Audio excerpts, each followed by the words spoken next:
Right, Graeme, thank you very much for joining me. And firstly, how are you coping with lockdown then? How's it going? The first lockdown, there were quite a few changes really to our job. Obviously, the football season ended, so programs immediately changed.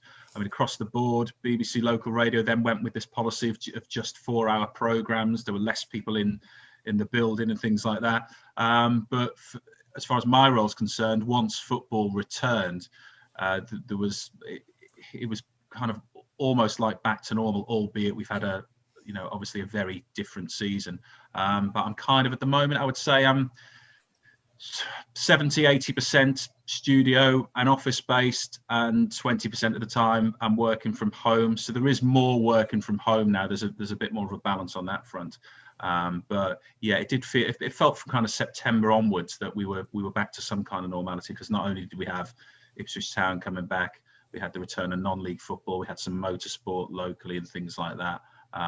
It's obviously been very muddled up seasons for some. Once again, the non-league season's been cancelled. So yeah, it's been very different. But as far as my kind of life's concerned, and my structure at Radio Suffolk and the programs we do, I'm almost back to some kind of normality, I guess. So it still sounds like you've been quite busy then. Yeah, it's been really busy, and we've all got used to these conversations like this over Zoom and Zoom press conferences, and you wonder when we are allowed to kind of do things 100% normally again, whether Zoom will kind of continue to play a big role going forward. I imagine it will. I think we'll see a lot more press conferences via Zoom, in the coming years, because I think it's. Some football clubs probably find it easier. Some people in general find it easier. But no, we've been really busy. I mean, on the Ipswich Town front, we've had our first Zoom press conference with the new manager, because we had a new manager change. And then only this week, we've had new owners to chat to via Zoom as well. So yeah, it's been really busy. And when we've got a lot of motor racing prospects in the county as well. And that, along with horse racing, was one of the first sports that kind of came back. And we've been busy. We've been busy throughout. Do you enjoy it via Zoom? How's it different for you? Well, in terms of the going back to the Ipswich Town owners press conference this week, I'm trying to think, by doing things via Zoom, it was great that we were able to actually see and connect with Brett Johnson, one of the new owners. Now, previously, had he been in the States and not able to get over here, maybe that would have been done over the phone. So the quality wouldn't have been as good, and you wouldn't have got that eye contact and being able to build up a relationship. It's been a very useful tool. And like I say, I do think we'll still undoubtedly have press conferences again where people all get together and fire questions from just a few yards away, but I think there will be more. I think there'll be more Zoom press conferences. It's been interesting. And have you, as a station, how difficult has it been to get interviews with people and organisations? And how, you sort of touched on it already, but how have you had to change your coverage to meet COVID guidelines? Changing our coverage, yeah. I mean, so we've not had any guests whatsoever into the BBC Suffolk studios since, I think it was either late Feb or early March. It's just been staff only, and at one stage, well, even now, there's what day is this? We're April the 10th and April the 9th, and there's still a limit on the number of people that we can have in our BBC buildings. That is going to be reviewed towards the end of the month. I doubt we'll be in a position whereby we have everybody back in the building until much later this year. Our online department has been completely based at home throughout, so we've not seen any of our BBC Suffolk online staff at all since last March. As far as the sports team are concerned, I work very closely with our Ipswich Town commentator Brenna Woolley, and there's for a large chunk of the week we're both in the office at the same time. That's not been the case at all. He kind of comes in, does his bit, I come in after him, and like I said earlier, I'm also doing a lot more stuff from home now as well. I mentioned the schedule. Previously, we had some 3-hour programs, we had some 2-hour programs, but they're all 4 hours now across the board. If you listen to local radio anywhere in the country, 95% plus of the programs are now all in 4-hour chunks. And that's so that, if it was a 2-hour program or a 3-hour program, you get a lot more crossover of people in the building. Well, if it's 4 hours, you can keep the numbers down, which is something that we've had to do. We've talked about the Zoom press conferences. Obviously, that's very different. A lot of interviews we're doing now are either on FaceTime or phone. So if it's FaceTime, quality isn't really affected. But obviously, if you're talking to more people in phone quality when you would have been doing them face to face, I guess the audio quality of some programs has suffered in that respect. And another big thing, football wise, is that we've not been able, it started up again recently, but from the turn of the year, so at the start of 2021 right up to Easter Monday, we couldn't send Brenner to any Ipswich Town away games. All the away commentaries were done in the studio with Brenner I was in one studio, Brenner was in the next studio, watching the game on a TV screen, watching iFollow basically, and commentating via the iFollow coverage. And it was only on Easter Monday when Town went to Rochdale. What a game that was, by the way. Goal of straw. That was a welcome back, Brenner. You can go to away games again. We're sending you to Rochdale. It's going to be the dullest game of the season, but there you go. But that was his first game back. So we had a 4-month period where we couldn't go to away games. And when interviewing people, you talk to so many people, give a sense of what is the mood like with people? How fed up are they now of just all of this? It's been very up and down. I think about a lot of people in non-league football locally, and they had their seasons declared null and void.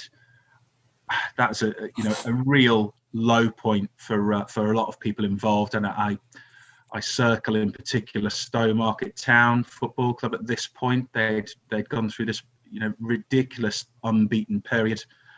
They were heads and shoulders above everybody in their league. They were just a few wins away from promotion being confirmed, and it all got snapped away from beneath their feet.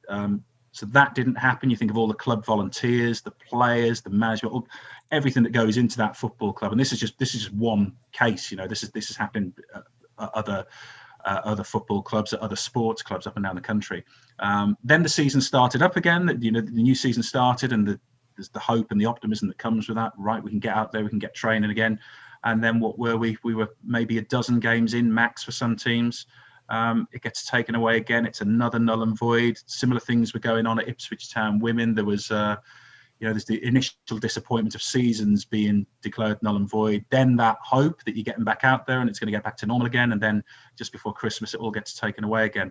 And I've mentioned motor racing a couple of times. A lot of our drivers having to go up onto podiums with face masks, attending meetings with no crowd. I mean, the crowd plays such a massive part, not just in football, but in sports across the board.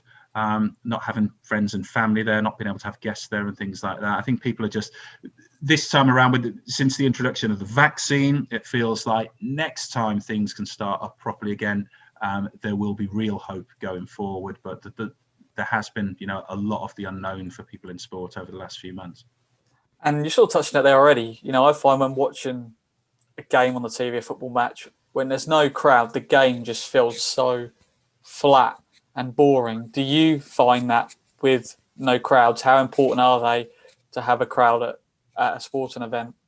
Yeah, I think they're absolutely huge. I think we've probably seen some football teams react to it in a positive way, maybe, and we've seen others struggle. But it's not the same thing, is it? Without a crowd, some games have turned into effectively like it's felt like training games. It's felt like a pre-season match. I think to the Ipswich Town games when you're kind of relying on the crowd sometimes to maybe give the players a lift. We've just not had that at all. So it's been very disappointing. And likewise, I think one of the first sports to return, I'm right in saying, was darts, when you had this bizarre situation where professional games were being played with one player in his living room at home, the other in their living room at home, and the officials on another screen via Zoom. And it was nice at the time because we hadn't had any live sport, anything fresh. We were getting used to all these, BBC top 10 lists and podcasts and things like that. We actually had some sport, but it was all very, very different. Sport is nothing without crowds. We need them back. And how much longer can sport go on with no fans? Surely it can't be much longer. I wouldn't have thought so, but it was. I remember chatting to Leo Neal, the general manager of football operations at Ipswich Town, and the real grave concerns about that very early into lockdown one. How long can this go? And people were talking about, clubs are going to fold. Likewise, we spoke to the AFC Sudbury chairman Andrew Long a lot. He was saying clubs are going to fold. I'm yet to hear locally of a case where that has happened. And I know in the Suffolk and Ipswich League, Crane Sports have kind of been up and down. That they tweeted during the first lockdown that they were ceasing to exist, but then kind of started up again.